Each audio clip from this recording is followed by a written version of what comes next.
Pennsylvania, second call. Mr. President, Pennsylvania regrets all of the inconvenience that such distinguished men as Adams, Franklin, and Jefferson were put to just now. They might have kept their document intact for all the difference it will make. Mr. President, Pennsylvania says... Just a moment. I ask the delegation be polled. Oh, Dr. Franklin, don't be absurd. A poll, Mr. President. It's a proper request. Yes, it is. Poll the delegation, Mr. Thompson. Dr. Benjamin Franklin. Yea? Mr. John Dickinson.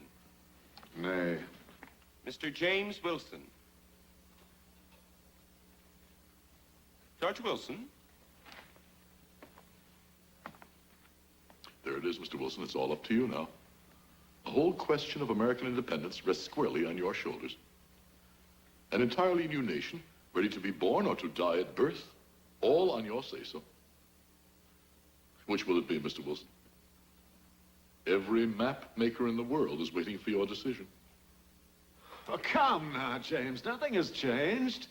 Oh, we mustn't let Dr. Franklin create one of his confusions. The question is clear. Most questions are clear when someone else has to decide them. It would be a pity for a man who's handed down hundreds of wise decisions from the bench to be remembered only for the one unwise decision he made in Congress. James, you're keeping everybody waiting. The secretary has called for your vote. Please. Don't push me, John. I know what you want me to do. But Mr. Adams is correct about one thing. I'm the one who'll be remembered for it. What do you mean?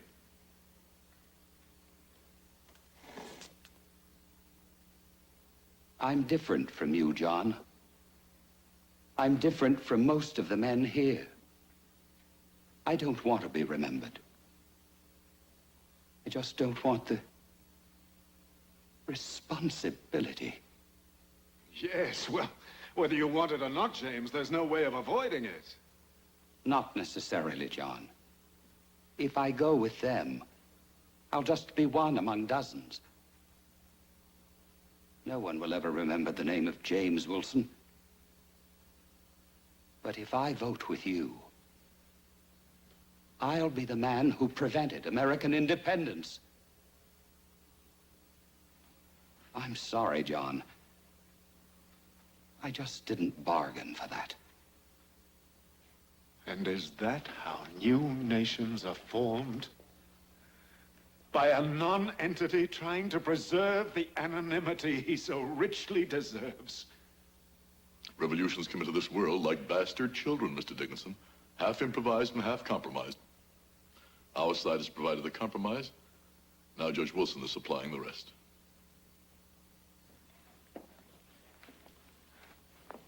James. I'm sorry, John.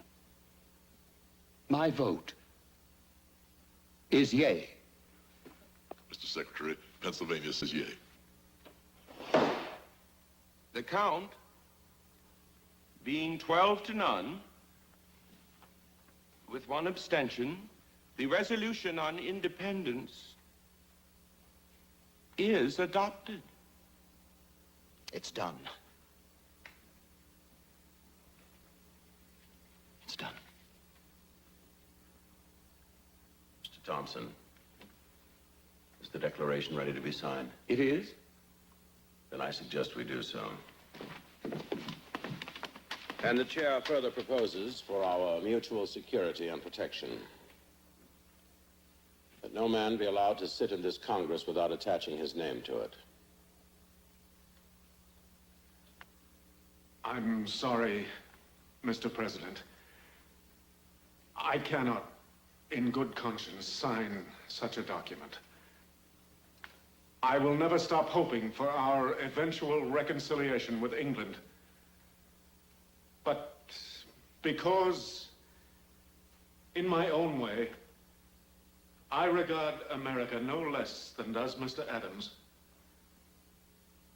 I will join the army and fight in her defense.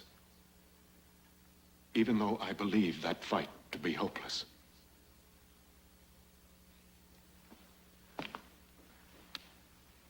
Goodbye, gentlemen.